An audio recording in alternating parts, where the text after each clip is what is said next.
ખૂબ જ મહત્વપૂર્ણ બાબતો 32. એક જન્મ આપતી વખતે જો માતાને ડાયાબિટીસ હોય તો બાળકને કેલ્શિયમની ઉણપ થઈ શકે છે. 2.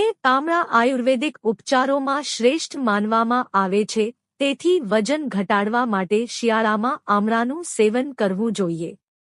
3. ઠંડીમાં અસ્થમાના દર્દીઓ માટે હળદરવાળું પાણી પીવું લાભદાયક છે. 4. વરિયાળીનું પાણી પીવાથી તમારી અપચાની સમસ્યા દૂર થઈ શકે છે. 5. અપૂરતી ઊંઘના કારણે તમે ઘણી બીમારીઓનો શિકાર બની શકો છો. 6. જો જમ્યા પછી પણ તમારું ખાવાનું પચતું નથી તો તમે 10 થી 15 મિનિટ પછી નવસેકું ગરમ પાણી પી શકો છો. તેનાથી ભોજન પચાવવામાં સરળતા રહે છે. 7. શિયાળામાં તમારે તમારા વાળ અઠવાડિયામાં માત્ર 2 વાર ધોવા જોઈએ. 8. વાળમાં તેલ લગાવવું સારું છે, પરંતુ શેમ્પૂ કરવાના 1 થી 2 કલાક પહેલા જ વાળમાં તેલ લગાવવું જોઈએ. 9. રોગપ્રતિકારક શક્તિ વધારવા માટે તમે તમારા આહારમાં આદુનો પણ સમાવેશ કરી શકો છો. 10. લવિંગ ગરમ તાસીર ધરાવે છે, તેથી શરદી અને ઉધરસની સ્થિતિમાં લવિંગ ખાવી જોઈએ. આ ઉપરાંત ચા અથવા ઉકાળામાં નાખીને તેનું સેવન કરવું જોઈએ. 11. જે વ્યક્તિ શિયાળાની ઋતુમાં દરરોજ 4 લવિંગના ફૂલનું સેવન કરે તો તેને ઠંડી લાગતી નથી. 12. રાત્રે ઊંઘતા પહેલા નખ પર બદામનું તેલ લગાવવાથી નેલ ફટાફટ વધવા પણ લાગશે. 13. સરસિયાનું તેલ અને મીઠા લીમડાના પાનનું કોમ્બિનેશન તમારા વાળને અંદરથી એટલે કે જડમૂળમાંથી મજબૂત બનાવવાનું કામ કરે છે. 14. દાડમના રસમાં લીંબુના રસના કેટલાક ટીપા નાખીને મિક્સ કરી લો. પછી આ મિશ્રણને ચહેરા પર લગાવો અને 10 થી 15 મિનિટ માટે લગાવી રાખો. આ માસ્કથી ચહેરા પરના કાળા ડાઘા ધબ્બા દૂર થઈ જશે. 15. જેઠિમધનું દવા તરીકે સેવન કરવાથી શ્વાસ સંબંધી રોગો પણ ઓછા થાય છે.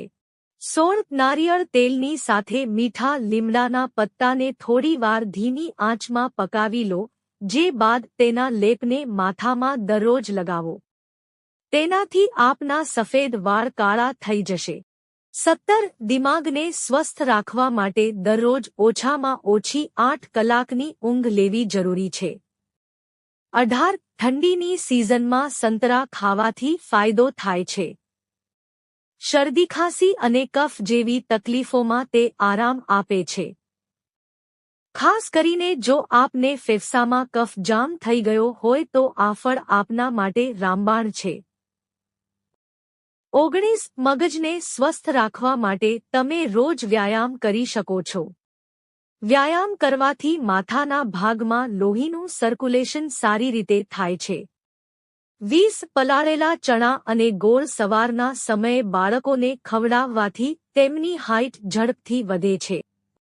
21. સવારે વાંચવાથી તમારા મગજને આરામનો અનુભવ થાય છે, જેથી રોજ સવારે ઉઠીને પુસ્તક, અખબાર અથવા કોઈ પત્રિકા વાંચવાની આદત કેળવો.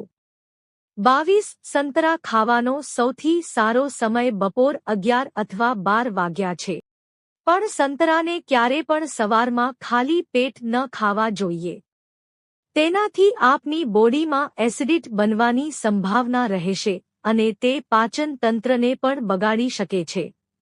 23. ગરમીની ઋતુમાં તાપમાન વધવાથી શરીરમાં પાણીની ઉણપ થવા લાગે છે. આ તકલીફથી છુટકારો મેળવવા માટે ગલેલી મહત્વની ભૂમિકા નિભાવે છે. તે શરીરને ઠંડક આપીને તાજગી પૂરી પાડે છે. 24. દહીંમાં સારી માત્રામાં કેલ્શિયમ મળી આવે છે, જે બાળકોના ખવડાવવાથી હાડકાને અંદરથી મજબૂત કરીને વિકાસમાં મદદ કરે છે. 25. દૂધ અને બદામ પૌષ્ટિક ગુણોથી ભરપૂર હોય છે. આ બંનેનું મિશ્રણ બાળકોની હાઇટ વધારવામાં મદદ કરી શકે છે. 26. તલના સેવનથી લોહીની ઉણપને પણ દૂર કરી શકાય છે. 27. બદામમાં રહેલા મેગ્નીશિયમ એક એવું ખનિજ છે. આ મિનરલ્સ શરીરને બ્લડ શુગરથી દૂર રાખવામાં મદદ કરે છે. જો બ્લડ શુગરથી તમે પરેશાન છો તો તેને કંટ્રોલ પણ કરી શકે છે. 28 શિયાળાના વિવિધ શાકભાજી સાથે બીટ અવશ્ય ખાવું જોઈએ. 29 બીટમાં વિટામિન સી, પોટેશિયમ, આયર્ન અને અન્ય ઓર્ગેનિક તત્વો હોય છે, જે રોગપ્રતિકારક શક્તિ વધારી શરીરના વિવિધ પોષક તત્વો પૂરા પાડવામાં મદદ કરે છે. બીટ વજન નિયંત્રણમાં મહત્વપૂર્ણ ભૂમિકા ભજવે છે. 30 ઠંડીમાં અસ્થમાના દર્દીઓએ દિવસમાં 2 થી 3 વાર હળદરવાળું પાણી જરૂર પીવું જોઈએ. 31 આદુ શરીરમાં ગરમી જાળવી રાખે છે. તેનાથી શરદી, ખાંસી, ગળામાં ખરાશ જેવી સમસ્યાઓ ઓછી થઈ શકે છે. 32 કબચાની સમસ્યા થવા પર તમે 1 ચપટી અજમાનું સેવન જરૂરથી કરો. તે માટે 1 ચપટી અજમો લો અને તેમાં થોડું કાળું મીઠું ઉમેરીને તેનું સેવન કરો. જો તમને આ વિડિયો ગમ્યો હોય તો લાઇક કરો, મિત્રો સાથે શેર કરો અને ચેનલને સબસ્ક્રાઇબ કરો. ધન્યવાદ.